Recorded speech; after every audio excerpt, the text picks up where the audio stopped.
आइए जानते हैं आज की कुछ अंतर्राष्ट्रीय खबरों को। पहले एक नजर आज की हेडलाइंस पर। कठुआ में फिर एनकाउंटर, सुरक्षा बलों ने एक आतंकी को किया ढेर, 3-4 अभी भी छिपे। नवरात्रि के बीच बड़ी राहत, कॉमर्शियल एलपीजी सिलेंडर हुआ सस्ता। अंतरिक्ष से लौटने के बाद पहली बार बोली सुनीता विलियम्स, भारत के बारे में कही ये बात। बांग्लादेश की नई चाल, चीन से नजदीकी के बीच दिखा भारत विरोधी चेहरा। म्यांमार में भूकंप, दबे लोगों का जिंदा बचना मुश्किल, सबों का रिकॉर्ड नहीं।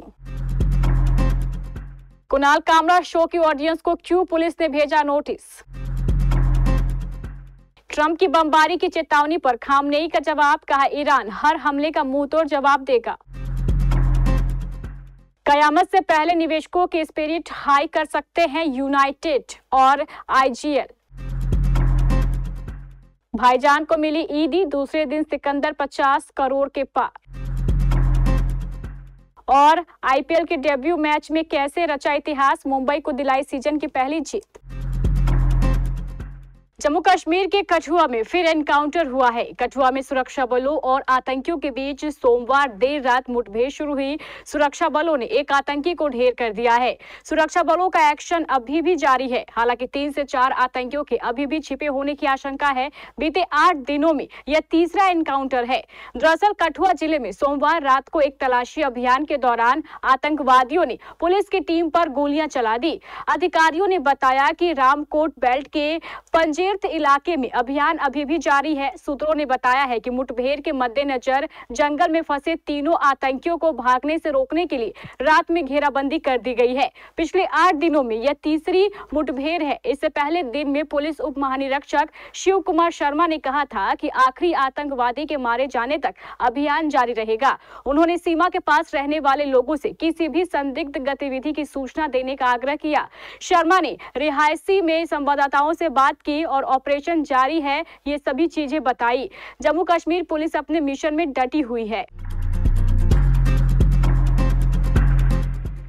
ऑयल मार्केटिंग कंपनियों ने आज मंगलवार को कॉमर्शियल एलपीजी सिलेंडर की कीमतों में कटौती की घोषणा की है। तत्काल प्रभाव से 19 किलोग्राम वाले कॉमर्शियल एलपीजी सिलेंडर की कीमत में 41 रुपए की कटौती की गई है। इससे फूड और कुकिंग बिजनेस वाले व्यवसायियों को राहत मिलेगी। राष्ट्रीय राजधानी दिल्ली में अब एक कॉमर्शियल एलपीजी सिलेंडर की कीमत 1762 रुपए प्रति सिलेंडर है। कॉमर्शियल एलपीजी सिलेंडरों की कीमतों में कटौती के बाद मुंबई में 19 किलोग्राम वाले एक सिलेंडर की कीमत 1714 रुपए है। कोलकाता में 1872 रुपए और चेन्नई में 1924 रुपए है। बता दें कि क्रूड ऑयल की ग्लोबल प्राइस और अन्य बाजार कारकों के आधार पर भारत में भी ऑयल कंपनियां हर महीने की पहली तारीख को तेल और गैस की कीमतों में संशोधन करती है। नासा अंतरिक्ष यात्री सुनीता विलियम्स और बुच विल्मोर ने अंतरिक्ष से लौटने के बाद प्रेस कॉन्फ्रेंस की। इस प्रेस कॉन्फ्रेंस में सुनीता विलियम्स ने अपने अंतरिक्ष से धरती पर लौटने और भारत के बारे में भी चर्चा की। उन्होंने कहा, यह सच में एक चमत्कार जैसा है कि हमारा शरीर कैसे बदलाव के साथ खुद को ढाल लेता है।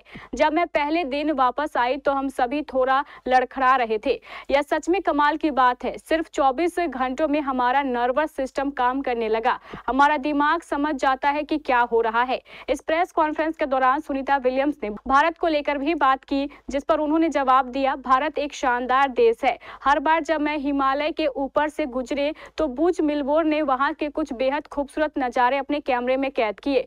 सुनीता विलियम्स ने कहा है कि उन्हें उम्मीद है कि वह भारत आएंगी। इंटरनेशनल स्पेस स्टेशन पर गई नासा की अंतरिक्ष यात्री और भारतीय मूल की सुनीता विलियम्स 286 दिनों के बाद 19 मार्च को पृथ्वी पर लौटी थी। बांग्लादेश के मुख्य सलाहकार मोहम्मद यूनुस ने चीन से बांग्लादेश में अपना आर्थिक प्रभाव बढ़ाने को कहा और उल्लेख किया कि इस संबंध में भारत के पूर्वोत्तर राज्यों का चारों ओर से जमीन से घिरना होना एक अवसर साबित हो सकता है। यह टिप्पणी जाहिर तौर पर यूनुस ने हाल में 4 दिवसीय चीन यात्रा के दौरान की। इसका वीडियो सोशल मीडिया पर भी वायरल हो रहा है। मोहम्मद यूनुस ने कहा, भारत के पूर्वी हिस्से के 7 राज्य 7 बहनें कहलाते हैं। वे चारों ओर से जमीन से घिरे रहते हैं। उनके पास समुद्र तक पहुंचने का कोई रास्ता नहीं है। उन्होंने इस यात्रा के दौरान चीनी राष्ट्रपति शी जिनपिंग से मुलाकात की और चीन के साथ 9 समझौतों पर हस्ताक्षर किए। बांग्लादेश को इस क्षेत्र में महासागर का एकमात्र संरक्षक बताते हुए मोहम्मद यूनुस ने कहा कि यह एक बड़ा अवसर हो सकता है और चीनी अर्थव्यवस्था का विस्तार हो सकता है।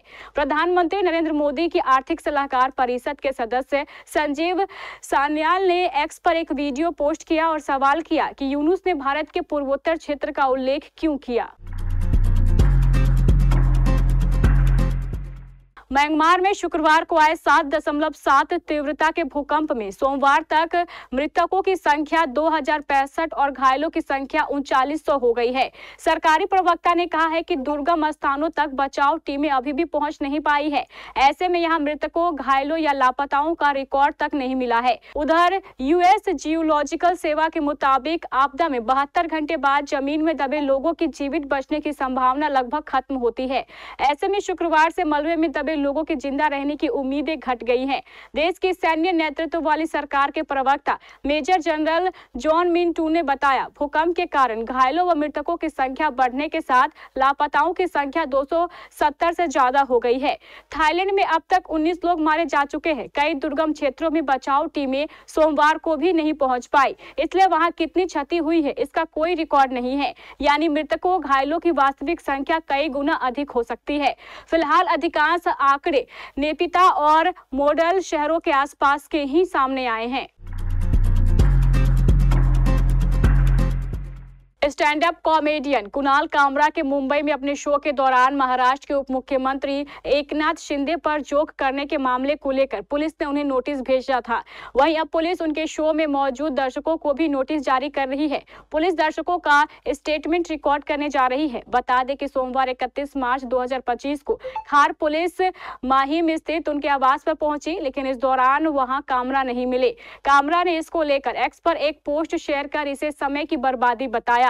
पुलिस ने 2 फरवरी 2025 को हैबिटेट स्टूडियो में हुए कामरा के स्टैंड अप शो में शामिल हुए लोगों के स्टेटमेंट रिकॉर्ड करने शुरू कर दिए हैं। पुलिस शो के दौरान एकनाथ शिंदे पर की गई टिप्पणी की जांच कर रही है। इसके अलावा पुलिस ने सीआरपीसी के सेक्शन 179 के तहत दर्शकों को नोटिस भी जारी किया है।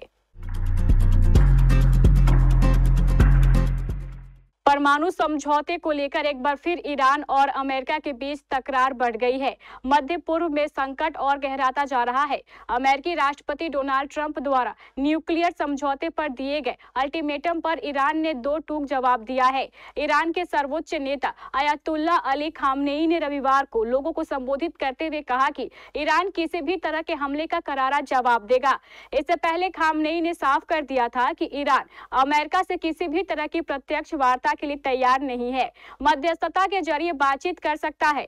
हाल में ही अमेरिका के राष्ट्रपति डोनाल्ड ट्रंप ने धमकी दी थी कि अगर ईरान परमाणु समझौते के लिए तैयार नहीं हुआ तो उस पर सैन्य कार्रवाई की जाएगी।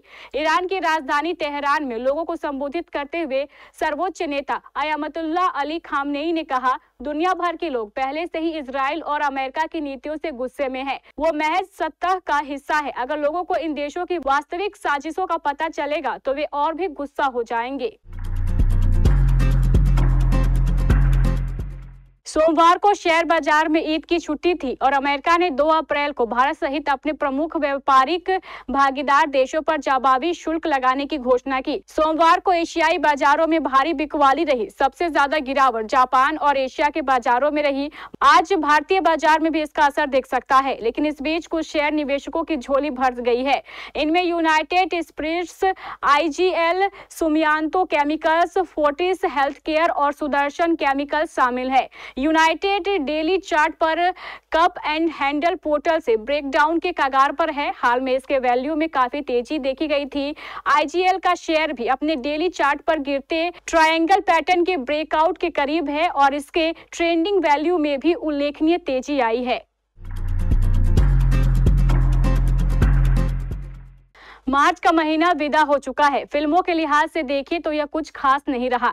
इस महीने में फिल्में तो रिलीज हुई, लेकिन कोई भी फिल्म अपना झंडा बुलंद नहीं कर सकी। पूरे मार्च फरवरी में रिलीज छावा ही छाई रही। विदा होते हुए यह महीना सिकंदर की सौगात दे गया है, लेकिन सवाल यह भी है कि अप्रैल में सिने प्रेमियों पर इसका कितना असर होता है। सिकंदर के अलावा L2, एम्पुरान और छावा भी है। कल ईद पर इन फिल्मों ने कैसा कलेक्शन किया? सलमान खान की फिल्म सिकंदर को लेकर उम्मीद तो की जा रही थी कि ये बॉक्स ऑफिस पर तूफान मचा देगी, मगर इन दिनों अपनी घड़ी को लेकर विवादों में चल रहे सलमान खान का वक्त सही नहीं चल रहा है। हालांकि फैंस ने ईद पर जरूर सलमान को ईदी दी है। रिलीज के दूसरे ही दिन सिकंदर ने टोटल कमाई के मामले में 50 करोड़ रुपए का आंकड़ा पार कर लिया है। रोहित शर्मा के फ्लॉप शो के बीच मुंबई इंडियंस ने शानदार जीत से आईपीएल में अपना अंकों का खाता खोल लिया है। मुंबई की इस जीत के हीरो गेंदबाज अश्विनी कुमार और रायन रिकल्टन रहे। रायन रिकल्टन ने अपने तीसरे मैच में अर्धशतकीय पारी खेलकर 43 गेंदें बाकी रहते जीत दिलाने में अहम भूमिका जरूर निभाई, पर इस जीत की सही इबादत लिखने वाले रहे अश्विनी कुमार। उन्होंने अपने डेब्यू मैच में 4 विकेट निकालकर केकेआर की पारी को 116 रन पर समेटने में अहम भूमिका निभाई। पिछले सीजन में आखिरी स्थान पर रहने वाली मुंबई इंडियंस जब पहले 2 मैचों में हार गई तो एक बार तो लगा कि टीम की किस्मत बदली नहीं है, लेकिन इस जीत ने उन्हें अंक तालिका में आखिरी 6ठे स्थान पर पहुंचाकर टीम में नई जान डाल दी है। रोहित शर्मा इस सीजन में पहले 2 मैचों में दहाई का आंकड़ा भी पार नहीं कर सके थे। उन्होंने शुरुआत में अपने ऊपर अंकुश रखा और फिर हर्षित राणा की एक नो बॉल पर छक्का लगाकर थोड़ा भरोसा हासिल किया।